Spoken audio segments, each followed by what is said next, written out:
సంఘం కీలక నిర్ణయం తీసుకుంది.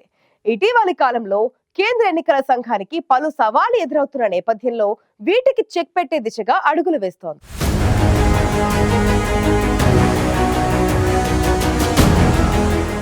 ఎన్నికలకు సంబంధించిన ఎలక్ట్రానిక్ రికార్డులను ఎవరైనా తనిఖీ చేసేందుకు అనుమతించే నిబంధనల్లో ఈసీ మార్పులు చేసింది.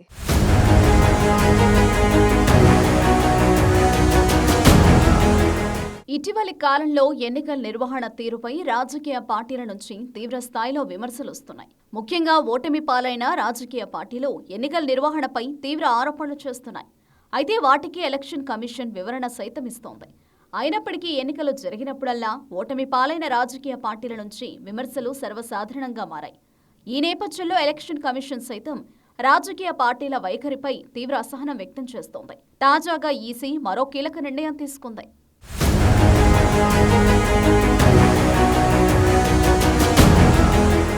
హర్యానా ఎన్నికలకు సంబంధించిన అన్ని రికార్డులను మహమ్మద్ ప్రాచా అనే వ్యక్తికి షేర్ చేయాలని ఇటీవల పంజాబ్ అండ్ హర్యానా హైకోర్టు ఆదేశించింది. రూల్ 93(2)లో పత్రాలు, డాక్యుమెంట్లు, ఎలక్ట్రానిక్ రికార్డులనే విభజన లేనందున అన్ని రికార్డులను ఇవ్వాల్సిందేనని హైకోర్టు స్పష్టం చేసింది. అయితే దీనిని ఈసీ వ్యతిరేకించింది. ఈ నేపథ్యంలో ఈసీ కీలక నిర్ణయం తీసుకుంది. ఎన్నికల నిబంధనలకు సవరణలు చేసింది. ఎన్నికలకు సంబంధించిన ఎలక్ట్రానిక్ రికార్డులను ఎవరైనా తనిఖీ చేసేందుకు అనుమతించే నిబంధనల్లో ఎన్నికల సంఘం మార్పులు చేసింది. ఇక నుంచి పోలింగ్కు సంబంధించిన సీసీటీవీ ఫుటేజ్ను, వెబ్ కాస్టింగ్ రికార్డులను, అభ్యర్థులకు చెందిన వీడియో రికార్డులను తనిఖీ చేయకుండా నిషేధం విధించింది.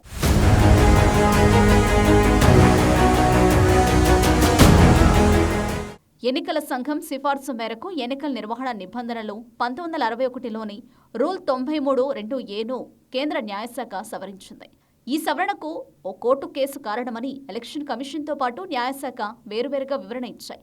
కొత్త సవరణతో ఎలక్ట్రానిక్ రికార్డులు మినహా ఇతర పత్రాలు, డాక్యుమెంట్లు తనిఖీకి అందుబాటులో ఉంటాయి. పోలింగ్ బూత్లలోని సీసీటీవీ కెమెరాల తనిఖీ వల్ల ఓటర్ల గోప్యతకు భంగం కలుగుతోందని, అందుకే నిషేధం విధించామని ఈసీ వర్గాలు వెల్లడించాయి. ఈ ఫుటేజ్ను వినియోగించుకుని కృత్రిమ మేధ ద్వారా నకిలీ వీడియోలను తయారు చేస్తున్నారని ఈసీ వర్గాలు తెలిపాయి.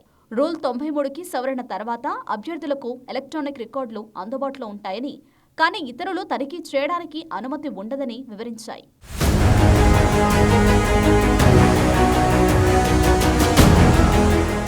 ఎన్నికల నిబంధనను మార్చడంపై కాంగ్రెస్ ఆగ్రహం వ్యక్తం చేసింది. ఎన్నికల్లో పారదర్శకతకు ఇది విఘాతమని స్పష్టం చేసింది. పారదర్శకతకు ఈసీ ఎందుకు భయపడుతోందని ప్రశ్నించింది. ఈ సవరణను న్యాయపరంగా సవాల్ చేస్తామని కాంగ్రెస్ ప్రధాన కార్యదర్శి జయరాం రమేష్ స్పష్టం చేశారు.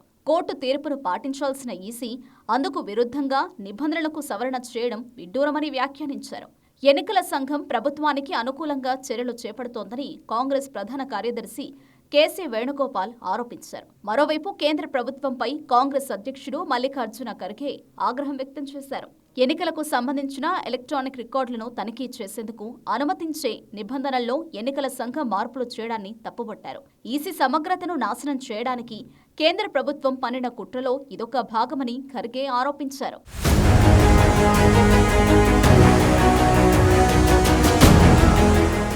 రాజ్యాంగ ప్రజాస్వామ్యంపై మోదీ ప్రభుత్వం చేస్తున్న దాడికి వ్యతిరేకంగా కాంగ్రెస్ పోరాడుతూనే ఉంటుందని ఖర్గే అన్నారు. ఎన్నికల కమిషన్ను నిర్వీర్యం చేయడానికి మోదీ ఇంతకు ముందు ఎన్నికల కమిషనర్లను నియమించే సెలక్షన్ ప్యానెల్ నుంచి భారత ప్రధాన న్యాయమూర్తిని తొలగించారని ఆరోపించారు.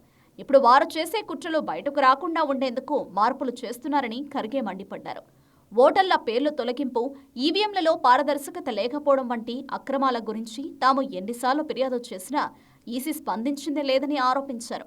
ఇప్పుడు కేంద్ర ప్రభుత్వం చేస్తున్న కుట్రలు బయటకు రాకుండా చేసేందుకు పోలింగ్కి సంబంధించిన సీసీటీవీ ఫుటేజ్ను, అభ్యర్థులకు చెందిన వీడియో రికార్డులను తనిఖీ చేయకుండా నిషేధం విధించిందని, ఇవన్నీ చూస్తుంటే ఈసీ తన స్వతంత్రతను కోల్పోతుందని స్పష్టమవుతోందని ఖర్గే చేసిన వ్యాఖ్యలు రాజకీయ వర్గాల్లో చర్చనీయాంశంగా మారాయి.